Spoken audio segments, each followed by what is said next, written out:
Hello, তো আজকে আমরা আমাদের চ্যানেলে ফিরে এসেছি মিম্মির গল্পর ঝুলি। তো আজকে আমরা কার গল্প শুনব? টেনিদার। টেনিদা একজন দাদা ছিল, আর তার 3টে শ্যাঙাত ছিল, মানে তার শিষ্য, বুঝলি তো? ক্যাবলা, হাবুল আর প্যালারাম। আর প্যালারামের কি বলতো বলতো খালি পেট খারাপ হতো, ওকে পাতলা শিঙি মাছের ঝোল খেতে হতো।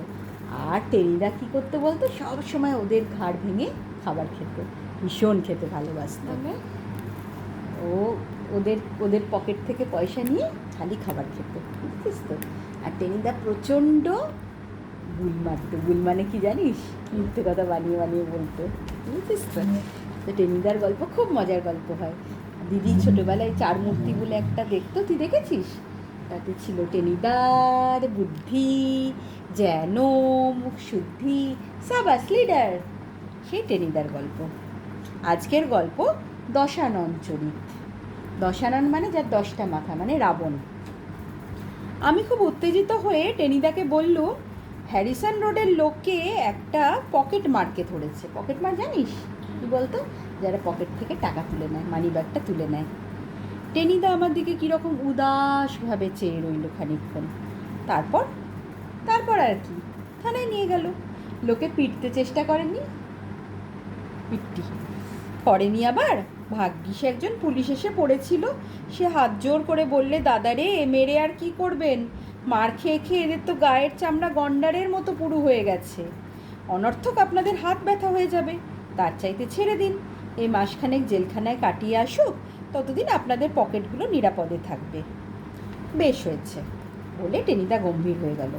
তারপর মস্ত একটা ঠোঙা থেকে এক মনে কুড়কুড় করে ডালমুট খেতে লাগলো। আমি ওর পাশে বসে পড়ে বললাম, আমাকে ডালমুট দিলে না? তোকে? টেনিদা উদাস হয়ে ডালমুট খেতে খেতে বলল, না, তোকে দেওয়ার মতো মুড নেই এখন। আমি এখন ভীষণ ভাবুক ভাবুক বোধ করছি। ভাবুক ভাবুক মানে যে ভাবছে। ভাবুক ভাবুক শুনে আমার খুব উৎসাহ হলো। তুমি কবিতা লিখবে বুঝি? টেনিদা বিরক্ত হয়ে বলল, দূর তোর কবিতা, ওসবের মধ্যে আমি নেই। যারা কবিতা লেখে তারা আবার মনীষী থাকে নাকি? তারা রাস্তায় চলতে গেলেই গাড়ি চাপা পড়তে পড়তে বেঁচে যায়, নেমন্তন্ন বাড়িতে তাদের জুতো চুরি হয়, বৈশাখ মাসের গরমে যখন লোকের প্রাণ আইঢাই করে তখন তারা দৌড় বন্ধ করে পদ্য লেখে, বাদল রানীর নুপুর বাজে তালপিয়ালের বনে, দূর দূর। আমি আশ্চর্য হয়ে বললাম, বৈশাখ মাসের দুপুরে বাদল রানীর কবিতা লেখে কেন? টেনিদা মুখটাকে ডিম ভাজার মতো করে বললে, এটাও বুঝতে পারলি না? বৈশাখ মাসে কবিতা লিখে না পাঠালে আষাঢ় মাসে ছাপা হবে কি করে? যা যা, কবিতা লেখার কথা আমাকে তুই আর বলিসনি, যত সব ইয়ে। আমি বললাম, তবে তুমি এরকম ভাবুক ভাবুক হয়ে গেলে কেন? ওই পকেট মারের কথা শুনে। পকেট মারের কথা শুনে কেউ ভাবুক হয়ে যায় নাকি আবার? আমি বললুম, সবাই তো তাকে রে রে রে করে ঠ্যাঙাবার জন্য দৌড়ে যায়, আমারও যেতে ইচ্ছে করে। এই তো সেদিন হাওড়ার ট্রামে আমার বড় পিসেমশাইয়ের পকেট থেকে ইউ শাট আপ পালা। টেনিদা চটে গেল। কুড়ু বকের মতো সব সময় বক বক করবি না, এই বলে দিচ্ছি তোকে। পঞ্চাননের ঠাকুরদা দশাননের কথা যদি জানতিস তাহলে বুঝতে পারতিস এক একটা পকেট মারও কি বলে গিয়ে এই মহাপুরুষ হয়ে যায়। কে পঞ্চানন, কেই বা দশানন? আমি তো তাদের কাউকেই চিনি না। দুনিয়া শুদ্ধ সবাইকেই তুই চিনিস নাকি? জাপানের বিখ্যাত গাইয়ে তাকানাচিকে চিনিস তুই? আমি বললুম, না। লন্ডনের মুরগির দোকানদার মিস্টার চিকেনসনের সঙ্গে তোর আলাপ আছে? না। ফ্রান্সের সানাইওলা মসিও প্যাকে দেখেছিস কোনো দিন? না, দেখিনি, দেখতেও চাই না কখনো। তাহলে? টেনিদা আলু কাবলির মতো গম্ভীর হয়ে গেল। আলু কাবলি জানিস তো? আলু কাবলি খায় না, আলু মেখে। তাহলে পঞ্চাননের ঠাকুরদা দশাননকেই বা তুই চিনবি কেন? ঢের হয়েছে, আর চিনতে চাই না, তুমি যা বলছিলে বলে যাও। বলতেই তো যাচ্ছিলুম। টেনিদা আবার কিছুক্ষণ কুড়মুড় করে ডালমুড় চিবোতে চিবোতে ঠোঙাটা আমার হাতে ধরিয়ে দিয়ে বললে, খা, আমি তোকে ব্যাপারটা বলি ততক্ষণে। আমি ঠোঙাটা হাতে নিয়ে দেখলুম খালি, কিচ্ছু নেই। ফেলে দিতে যাচ্ছি, হঠাৎ দেখি একেবারে নিচের দিকে টেনিদার চোখ এড়িয়ে কী করে একটা চীনা বাদামের দানা আটকে আছে। সেটা বের করিয়ে আমি মুখে পুড়ে নিলুম। আর চোখে দেখে টেনিদা বলল, ইস, একটা বাদাম ছিল না কি রে, একদম দেখতেই পাইনি, যাকগে, ওটা তোকে বকশিস করে দিলাম। আমি বললুম, সবই পঞ্চানন ঠাকুরদা দশাননের দয়া। টেনিদা বলল, তা যা বলেছিস, আচ্ছা এবার দশাননের কথাই বলি। বুঝলি, কখনো যদি তুই ঘুঁটেপাড়ায় যাস। আমি বললাম, ঘুঁটেপাড়া আবার কোথায়? সে গোবরডাঙ্গা থেকে যেতে হয় 7 ক্রোশ হেঁটে, মানে যাওয়া খুব মুশকিল। কিন্তু কখনো যদি যাস দেখবি দশানন হালদারের নাম শুনলে লোকে এখনও মাটিতে মাথা নামিয়ে পেন্নাম করে, বলে এমন ধার্মিক, এমন দানবীর আর হয় না। স্কুল করেছেন, গরিব দুঃখীকে দুবেলা খেতে দিয়েছেন, মন্দির করেছেন, পুকুর কেটেছেন, কিন্তু আসলে এই দশানন কে ছিল জানিস? 1 নম্বরের পকেটমার। লোকের পকেট থেকে ব্যাগ তুলে নিত। পকেটমার? তবে আর বলছি কি, অমন ঘোরেল পকেটমার আর 2জন জন্মেছে কিনা সন্দেহ। পাঠশালায় যেদিন প্রথম পড়তে গেল সেদিনই পণ্ডিত মশাইয়ের ফতুয়ার পকেট থেকে তার নস্যির ডিবে চুরি করে নিলে। পণ্ডিত মশাই মানে কি জানো? ওদের টিচার, স্যারকেও তখনকার দিনে পণ্ডিত মশাই বলতো। আর নস্যি কি জানো? নাকে দেয়, নেশা করে। পণ্ডিত তাকে কষে বেত পেটা করে তাড়িয়ে দিলেন। বাপ, কাকা, দাদা কারুর হাত থেকে তার হাত থেকে রেহাই ছিল না। যত পিট্টি খেত ততই তার রোগ চেপে যেত। শেষে যখন একদিন, রাবণ ছিল না? না, ওর নাম ছিল দশানন। শেষে যখন 10 মাথা তো, হ্যাঁ ওটা নাম। শেষে যখন একদিন বাড়িতে গুরুদেব এসেছেন আর দশানন তার ট্যাগ থেকে প্রণামীর 12 টাকা 6 আনা পয়সা মেরে দিয়েছে, সেদিন দশাননের বাপ শতানন হালদারের আর সইল না। আমাদেরকে পুরোহিত মশাই আসেন বল, পান্নাদা, সেই পান্নাদার পকেট থেকে যদি কেউ চুরি করে নেয় সেরকম, বুঝেছিস তো? ওই ধুতির ট্যাগ থেকে নিয়েছে। বাড়ির মোষবলির খানাটা উঠিয়ে দশাননকে সে এমন তাড়া লাগালো যে দশানন এক দৌড়ে একেবারে কলকাতার পৌঁছে তবে হাফ ছাড়লো। আর জানিস তো, কলকাতা মানেই পকেটমারের স্বর্গ। অনেক গুণী লোক তো আগে থেকেই ছিল, কিন্তু বছর খানেকের ভেতর দশানন তাদের সম্রাট হয়ে উঠল।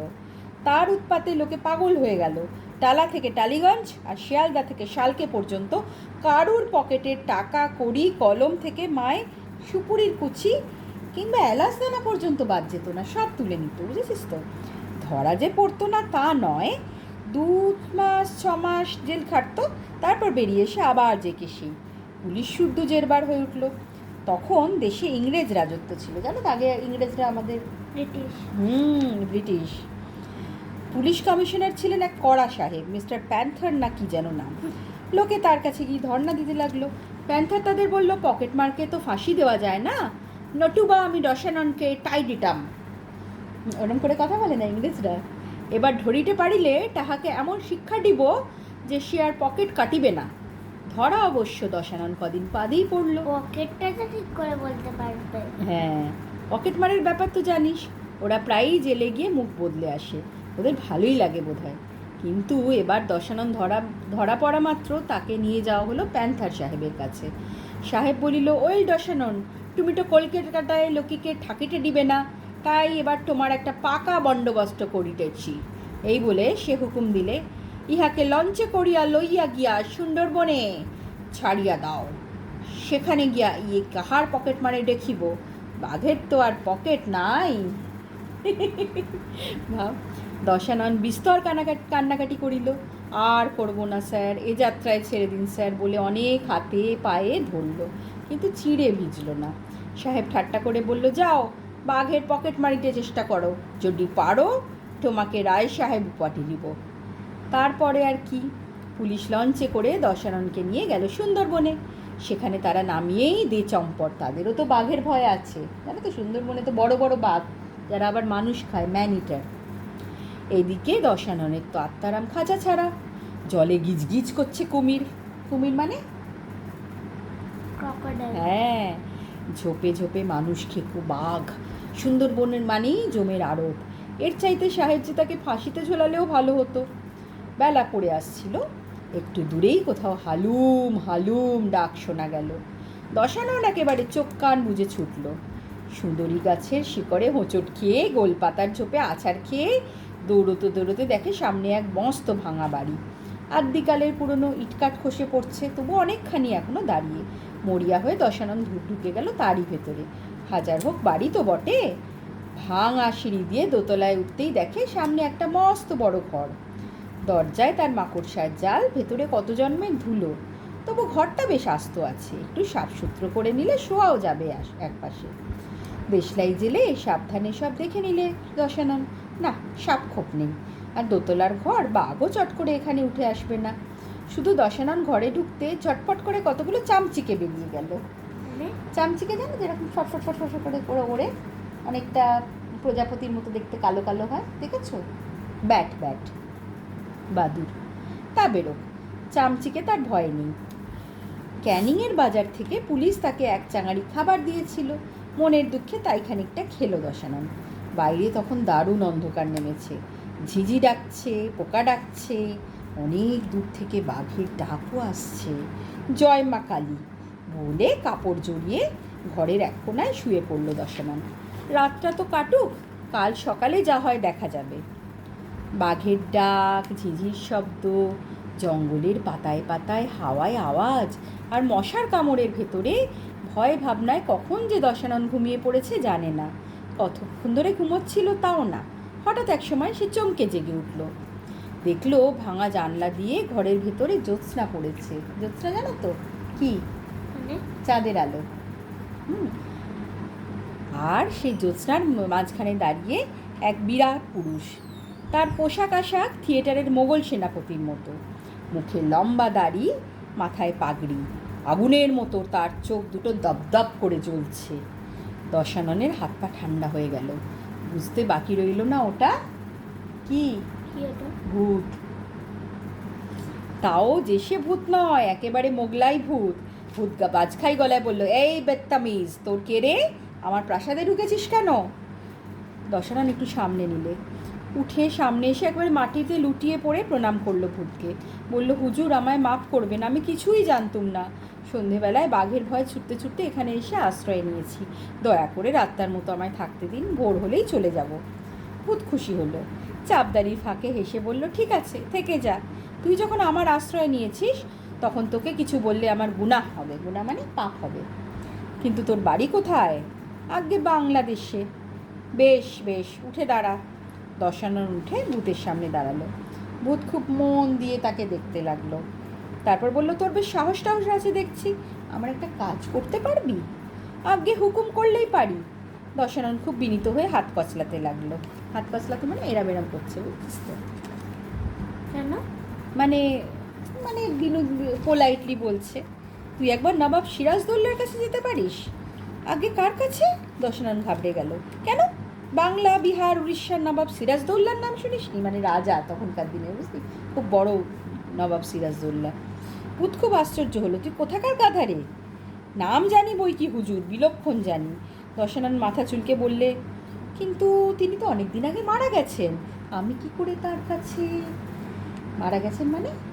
স্টার হয়ে গেছে। মারা গেছেন নবাব সিরাজদৌল্লা? সে কি রে? পলাশির যুদ্ধের পরে তিনি রাজমহলের দিকে রওনা হলেন, আমাকে বললেন, মনসবদার জবরদস্ত খা, তুমি আমার এইসব মণিমুক্তগুলো নিয়ে কোথাও লুকিয়ে থাকো এখন, আমি এরপরে আবার ইংরেজদের সঙ্গে যুদ্ধ করব, তখন তোমাকে দরকার হবে, তোমায় আমি ডেকে পাঠাবো। সেই গুপ্তধন, বুঝেছিস?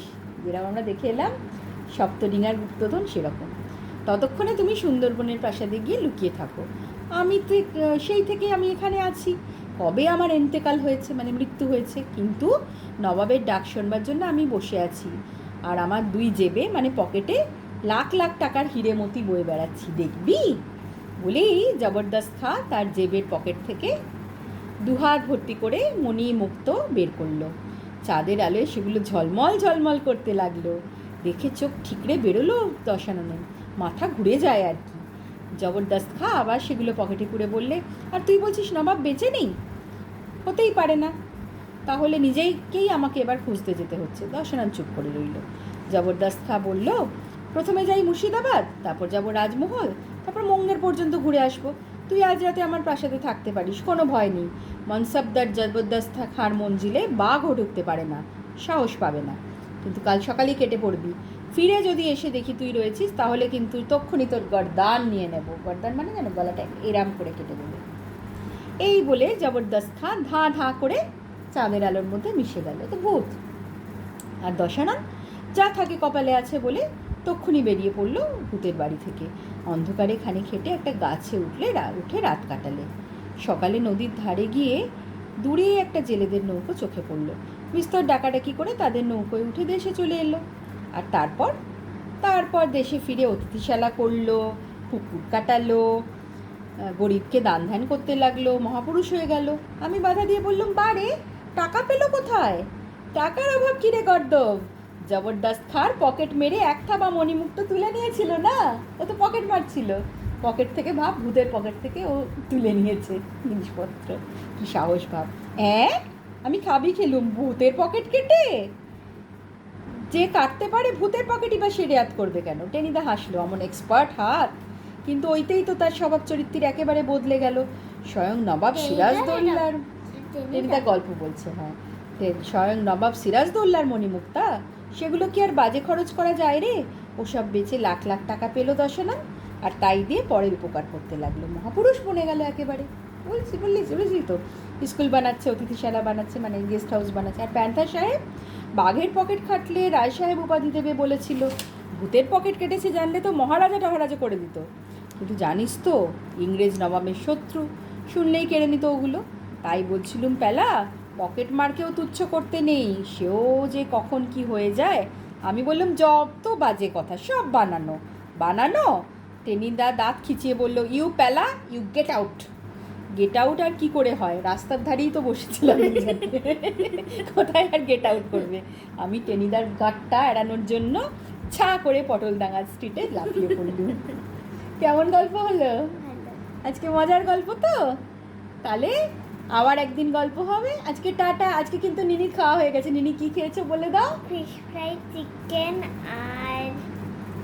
আর কি? ফুচকা। ঠিক আছে, আজকে খুব মজার গল্প আর মজার খাওয়া দাওয়া। টাটা। টাটা।